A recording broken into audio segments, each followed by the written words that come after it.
Lamarck estava falando sobre essas coisas, estava nascendo, né, um outro cientista aí, que é o Charles Darwin. Tá? O Charles Darwin, ele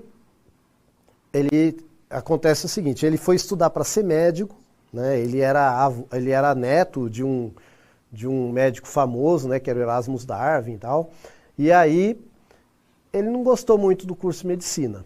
E o pai dele era líder da igreja anglicana, pastor, não sei como é que chama. Tá? E o Darwin acabou mudando de curso, por incrível que pareça, ele foi fazer arte, tá? Educação artística, porque ele precisava de uma graduação para se tornar líder da igreja. Ele tinha aberto mão da ciência e ia trabalhar na igreja. Entretanto, o fato de ele estar fazendo o curso de arte, ele ter muito acesso, né, a cientistas, a geólogos, etc., ele foi convidado para ir para uma viagem, para fazer os desenhos, fazer lá as figuras, etc. e tal, dessa viagem. Né? E aí, ele foi parar um navio chamado Beagle, tem aí a imagenzinha do navio, né, ao lado aí, tem aí o Darwin, jovem, a faculdade aí de Cambridge, ou pelo menos um prédio, né, que eu imagino que deve ter um campus muito maior, e uma pintura aí do navio, né, ao fundo, tá? É o navio que está ao fundo ali, que seria o Beagle, tá bom? É o que tem aí nessa imagem. Pois bem, e aí o que o Darwin fez? Olha aí, ó, ele fez essa rota que está aparecendo aí no mapa. Esse navio que está ao lado aí é uma réplica que foi construída recentemente, em 2017, tá? Do Beagle original, mas esse aí é uma réplica, mas então tá aí. E aí olha só como ele viajou pelo mundo. E conforme ele foi fazendo essa viagem, ele foi desenhando inclusive formações rochosas, encontrou muitos fósseis, desenhou fósseis. E aí ele percebeu o seguinte, que dava para ver que dependendo da região que um ser vivo estava, parecia que ele tinha tido um ancestral comum e foi sofrendo ali mudanças conforme o ambiente que ele estava, a disposição de alimento, tipo de clima, etc. Tá?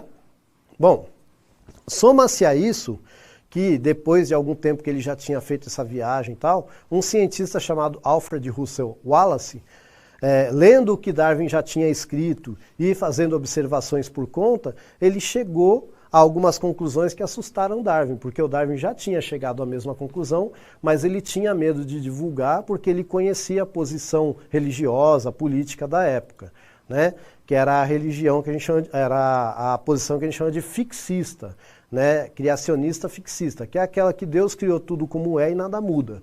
Tá? E era o que a ciência, desde a época de Lamarck, lá, era o que a ciência mais ou menos acreditava e tal. Já tinham muitos, né, que pensavam diferente, mas tinham meio que medo de falar. Tá? E aí o Darwin se viu obrigado, para não perder um trabalho de anos e anos, ele entrou em contato lá com Wallace e os dois acabaram publicando o trabalho em conjunto. Então começou como se fosse a teoria de Darwin e Wallace. Tá? E eu coloquei do lado aí a imagem de um matemático, o Thomas Robert Malthus. Ele falou o seguinte, que a produção de alimentos, ele era um matemático, ele falou que a produção de alimentos era muito menor do que a quantidade de seres vivos que iam surgindo na Terra. Então, logo, não tinha comida para todo mundo. Né? E aí, somando essa informação com o que o Darwin observou, ele disse assim, eu já sei, então somente aquele que é mais bem adaptado, nunca o mais forte. Tá? Porque senão a gente não tinha formiga, né? É o mais bem adaptado. Eu sempre falo isso, é só a gente lembrar do inseto. O inseto ele não é forte, né? Mas ele é ninja, né? Se você jogar na parede, ele sai andando na parede, se jogar para cima, ele voa, jogar na água, ele nada. Então ele está muito adaptado. Tá? E aí o que o Darwin falou? Ele falou que quando o ser vivo está muito bem adaptado, ele consegue alimento, ele consegue atingir a maturidade sexual, né, a idade adulta, e consegue procriar e deixar seus descendentes com as características dele. Tá? Foi isso que o Darwin falou. Então, a evolução estaria diretamente ligada ao quê? A adaptação às situações da vida ali, né? Conseguir sobreviver, basicamente.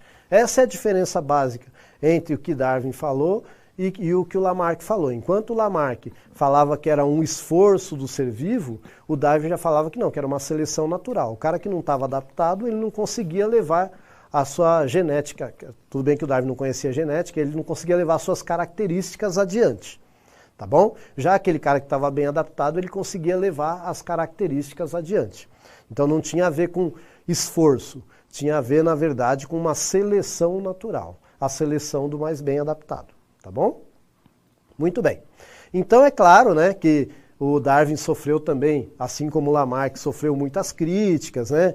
E principalmente porque quando chega lá na origem do homem, começou-se a falar que ele tinha dito que o homem veio do macaco, coisa que o Darwin nunca falou, né? Ele falou que houve um momento na história evolutiva que tanto o macaco quanto o homem tiveram um animal, um ancestral comum que deu origem a esses grupos, né? Ao grupo dos primatas.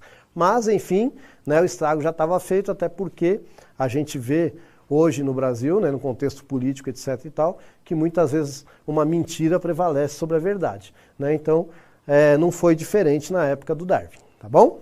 Muito bem. E lembrando, tá, que ele estava estudando para ser um religioso, né? Muito bem. Então tá aí, né, outras fotos do Darwin em diferentes fases da vida dele, tá? Só para vocês saberem como ele era bonitão. Lamarck defendia a ideia do uso e desuso, em que, devido à pressão do ambiente, estruturas não utilizadas pelo organismo atrofiavam e deixavam de surgir na prole, enquanto estruturas muito utilizadas passavam de forma desenvolvida para a prole, podendo essas alterações gerar novas espécies. Já Darwin não, ele dizia que os seres evoluem devido à necessidade de adaptação. Em outras palavras, os mais bem adaptados sobrevivem e passam sua característica adiante.